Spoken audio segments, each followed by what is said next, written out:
Wow, that's beautiful. Thank you, David. Love can indeed build a bridge, and so can coordinated outfits, kind of like. Do we? So, yeah. It's amazing to be back here finally with my spiritual family. It's been, for some of you, you might know, it's been about 7 months now since I went downstairs to start the evening service here at Unity Temple called Unite. And because that took everything I haven't been able to be here. This is the first time I've had the opportunity to speak since January. So it's great to be back here with my spiritual family. Thank you. Yeah. And it's also great, I'm supposed to not call you out, to have some of the evening folks at Unite here with us too, so that they can really see that they're part of this larger spiritual family. That was very important to me to have. So this summer, relationships has been like really on my radar, and improving my capacity for healthy relationships. And more specifically, what's really been on my heart and mind is my family of origin, most of whom are still in California, some of whom live in New York right now.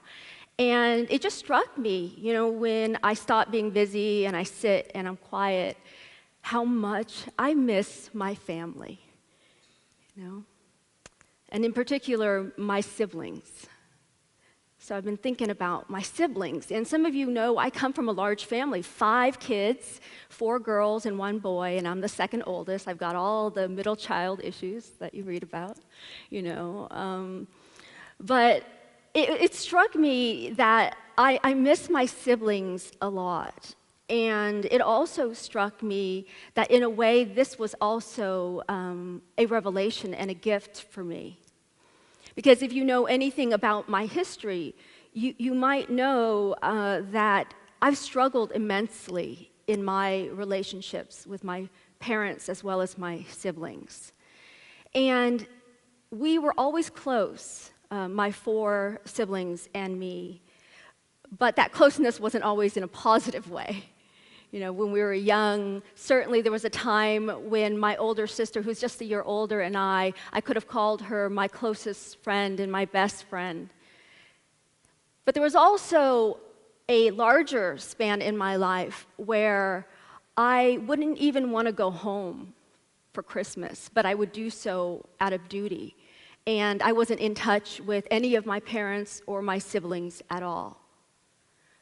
So it's a big deal for me to say I actually miss them, because I have over the years, and in particular when I started my spiritual journey, my conscious spiritual journey in 2004, that I began to reconcile with my family. And so today, having not seen all of you in a long while, I wanted to share what's been on my heart this summer and some of the realizations that I've come to about how I have learned to heal in my relationship with my family, and how I have used what I have learned to heal in my capacity to relate more deeply with every one of you. So I want to begin by sharing a story. The story happens to be about 2 brothers, and these brothers owned 2 adjoining farms. And for the first 40 years of their lives together, they were collaborating with each other, loaning each other equipment, helping each other plow their fields. But then one day, they got into an argument based on some misunderstanding. And the misunderstanding, though, undealt with, grew. And over time, it grew to be the space where the 2 stopped talking to each other altogether.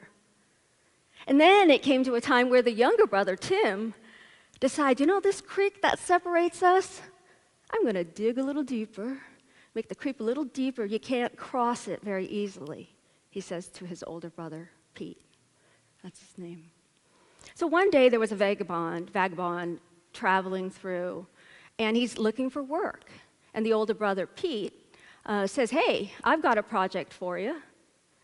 So, you know that stack of timber over there by the barn? If you could take that and you could build a fence for me, so I don't even have to look over at my brother's side of the side anymore, right? Could you do that? And, the vagabond's looking for work, so he's like, sure, no problem, I got this. And so Pete, the older brother, goes into town. There's like a cattle auction happening, and it's going to be there for all day, basically. So he goes into town. The vagabond is working on, working with the lumber, and then finally, after a long day, Pete comes home. And as he's coming up to his farm, he's completely shocked. Not only is there no wall, but this guy who's a carpenter built a bridge from one farm to another over the creek. And then on top of that, Pete sees that his brother is standing right in the middle of the bridge with his arms outstretched like this. And Pete comes up, and his brother Tim says, oh, my brother Pete, gosh, I've been so petty, and look how you have overlooked my pettiness by building this bridge. And because you've done that, I want to let go of all these grievances. These are so silly, right? And so the two brothers meet each other in the middle of the bridge and embrace. And as they're embracing, the vagabond picks up his carpentry tools and starts walking away when Pete turns and says, hey, wait a minute, I have tons of other projects for you. And the vagabond looks and says, well, I would love to stay, but I have more bridges to build. Joseph Newton says that we are lonely because we build walls instead of bridges. And I have direct personal experience of this in my life. Not that I realized it in my youth. I didn't realize it till later. But because of feeling like an outsider in my own family, also feeling like an outsider in my community, not getting along with my parents, I realized that my defense mechanism was to build a wall. In truth, back then, I felt rejected by my siblings because they thought I was too liberal, had these radical ideas. Even now, they don't quite understand what unity is. It's that kind of relationship. And so what I did was I decided, you're not going to touch me. You can't hurt me. Nothing you say, none of that teasing can hurt me. So I built this emotional wall. And what I didn't realize as a little girl, sitting surrounded by this wall, is that walls can keep hurt out, but they also keep love out. And not realizing that this was the reason that for the first 30 years of my life, I was so dreadfully lonely. I didn't realize, because I would sit behind these walls and people would tell me that they loved me or tell me that they cared, but I couldn't feel them, right? And so for all that time, I felt this kind of solitude in my life, and I didn't understand why or how.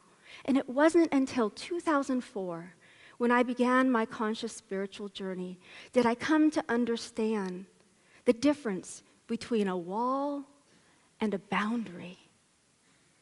The difference between a wall and a boundary. What is a wall? A wall is something that is inflexible and impermeable, right? As I just shared, certainly it can help us to keep hurt out, but it also keeps out every other feeling. It keeps out our aliveness, our access to our joy, our access to love, not just being loved, but to loving, right? To be able to let that love flow. So, walls are impermeable.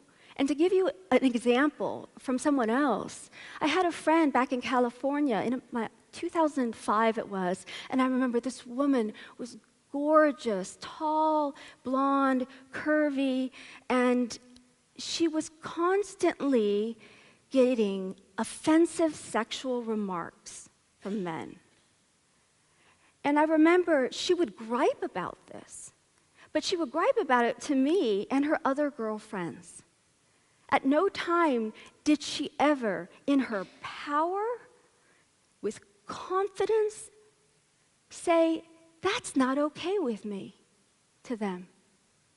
Instead, she let it get to a point to where she's so exasperated, she's like, "The heck with men altogether. I'm not dating anymore." Right? And I knew that this is a person who really deeply yearned for a romantic partner, to feel connected, but also to be seen and loved for her heart and her mind, right? To be seen beyond her body. But instead of a boundary, she had erected a wall. No dating whatsoever. So there was no opportunity for her to ever really get her needs met in this way. So we build walls for various reasons, right? It's not just against people that we build walls. We build walls against our own good, our own opportunities. We might have one time, right, where we tried this business venture, and it was risky. We tried it, and we didn't succeed. And then when that happens, we say, "I'm never doing anything like that again," because of the shame and embarrassment that I felt. I'm never even trying anything like that again. So we build walls against our own good. And we certainly build walls against love and joy in our lives. Anyone who's been through a very traumatic breakup or divorce knows that there is a tendency to just say, "Heck with it," right? You know, to decide nobody is ever going to get close to my heart again. And so we close our hearts to everyone entirely because of one incident. Walls are about black and white thinking. Walls are extreme knee-jerk reactions. We create inflexibility. We block out all the good. Now, this is not to say that walls aren't sometimes necessary, or at least can really feel necessary. For instance, some of us might actually have experienced abusive and very unhealthy relationships. And so initially, we might need to build just like a clear, thick wall, because when we try to set like our boundaries, we walk over our own boundaries, right? We go right back into that situation. And so initially, sometimes it's important for us to erect this wall. But the point of it is that's a temporary thing. Instead of erecting it and then keeping it up for all situations for the rest of our lives, the point is to learn to let down that wall and create what's known as a healthy boundary. So I want to talk today about some of the things that I learned about what a boundary is, and especially what a healthy boundary could look like. So a boundary, so I was told, is a place where I stop and you begin. It's a place where I refrain from attempts to rescue another, right? That's a boundary. And some of us develop very rigid boundaries, and that's what we would call a wall. And that's something like, "I'll never open my heart to love again." That's a rigid boundary. But other of us have the opposite issue, right? We have like no boundaries, and it's like, "I'll do whatever you want so long as you don't leave me," right? So we either have overly rigid or overly loose and scattered boundaries. So I want to share a personal story that arose this summer for me that was extremely painful for me in regards to my siblings. But the virtue of the experience is at least it taught me that I no longer have walls up. And actually, it was the hurt and the pain that I experienced in the course of it that told me, "Boy, you really have broken down through those walls of yours, because this hurts, you know?" So early this summer, my little sister who lives in New York shared by email that she and her husband had rented a beach house in the coast of Maine for 1 week at the end of August, actually just last week. And in this email, it wasn't like, oh, Nhien, like, would you like to plan this with us? She's like, well, all our siblings are already planning to come, and mom and dad are planning to come too. Not everybody is coming at exactly the same time. We're going to overlap some. And I said, well, that sounds wonderful, but Victor, my husband, just retired from teaching this year, and he's going to, branch out into his music ministry. So I'm not sure yet if we're going to have the funds to go, but I'm so grateful to be invited, and let me get back to you. So that's what I said about 2 months ago. And then in mid-July, around the same time that Duke had suggested that I take a vacation, which I'm not sure why he suggested, but Duke suggested I needed a vacation. And about 2 weeks before that happened, my mother-in-law was diagnosed with breast cancer. And she's in her 70s. And so I knew we needed a break. Both Victor and I did. But we decided at that point that in order to be close by, we would just go to Colorado just for a short stint. In case anything happened for her, we could rush home. And so I deferred responding to my siblings at the time. And then when I got back from Colorado, I thought, wow, I keep thinking about my nieces and nephews, and I really want to see them. And I really do miss my siblings, and maybe I'll reach out now and see about getting a flight out there and booking some time to overlap. And so I sent them all an email, and there was no response. And so I waited a couple days, and then I, pinged my sister again, hey, just checking in with you guys. I'm really excited, and I'm really be interested in coming. And still no response.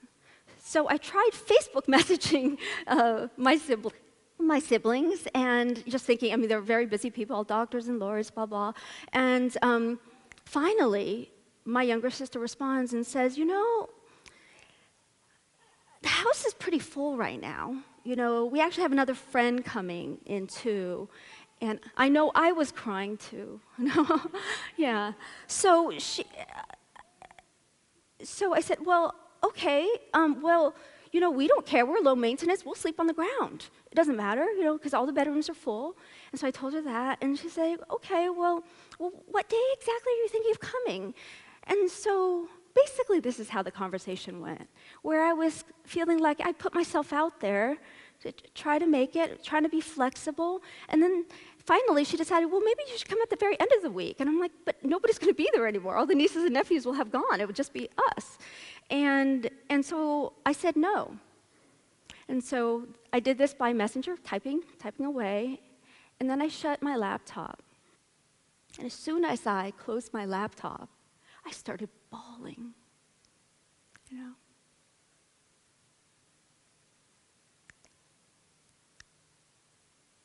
It came kind of unexpectedly.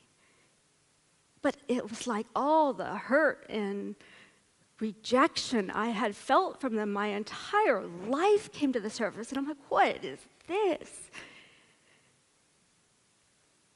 So I just sat there and I cried, sobbed.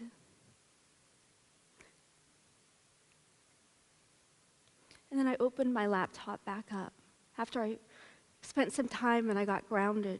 And I said, what do I want to do here? Because my early child instinct would be like, well, I can't say it in church. That.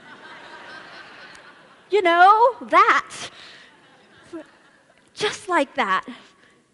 I don't need them. They don't want me. I don't want them either. That kind of stuff, right?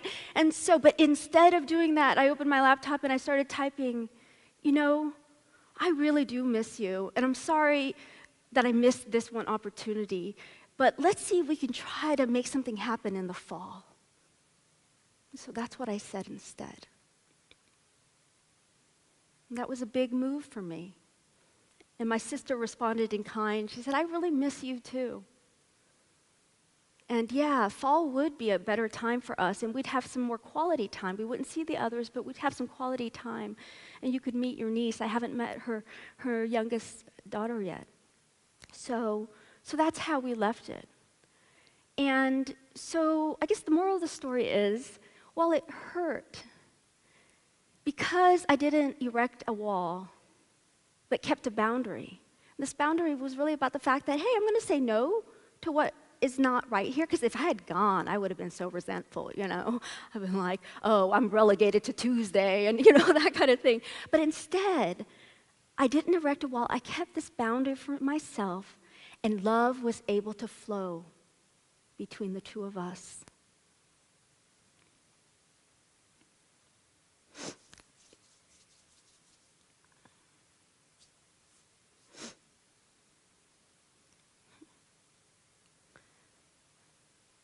One of the things that happened for me when I was sitting there, you know, one of the lessons I learned about what happens when I take down a wall is that just because I did doesn't mean everyone's going to welcome me with open arms, right? I was so mired in my pain and the reason that I had built this wall that I hadn't even really considered that by my building that wall, they had been hurting all these years. Because I built this wall and I left. As soon as I could get out of the house and go to college, I bailed. And what happened? My brother, for instance, who loves family, well, he had 2 children. And guess what? His older sister wasn't there to see them in their early years. And he was bitter as a result of that. So just because I was ready to pull down my walls doesn't mean that my siblings are going to jump at the opportunity to welcome me back into their lives. And so understanding this lesson, I could pause, step back and go, I'm the one who closed them off. I'm the one who needs to build the bridge. I'm the one who needs to make the extra effort to show them that I care, to show them that I'm trustworthy, to show them that they're not going to lose me again.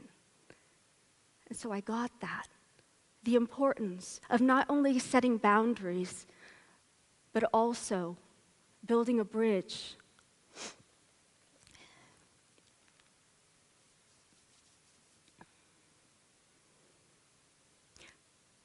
So here in Unity, we believe that despite the multitude of diverse expressions of life, you know, race and gender and sexual orientation, of culture, of socioeconomic status, that we are actually all one, part of one family, right?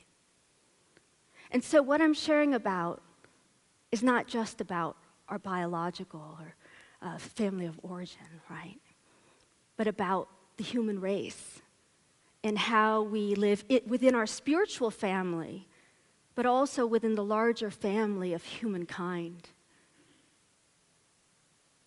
And there are times when maybe we recognize that we need to let down certain boundaries or walls, establish healthy boundaries, but also times when it's important for us to then, going beyond setting a healthy boundary, actually build a bridge from us to another. Because as a minister, as someone who counsels people on a daily basis, I know that sitting in this room are people who are going through some of the same challenges that I've shared about today. Family, relationship challenges, health challenges. And some of us do that believing that we need to in isolation. And so the value of spiritual family and community is that we, even if we're not sure if our gesture is going to be well received, that we can reach out a hand, build a bridge, let people know that we care. That person might not want to share, that person might not want to hug, but just the asking could be enough to build a bridge of connection. And so I'll close today's talk with that. Just a reminder to look at the walls that we've built that we can take down now. A reminder to look at healthy ways of saying yes or no.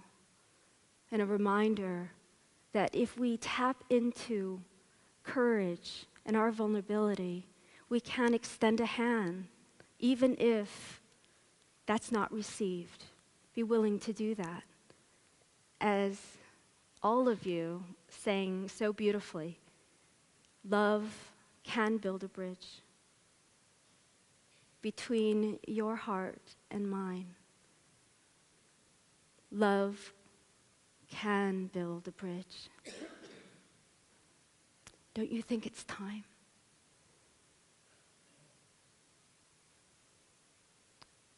I invite you to take those thoughts and words here now as we prepare for a time of meditation.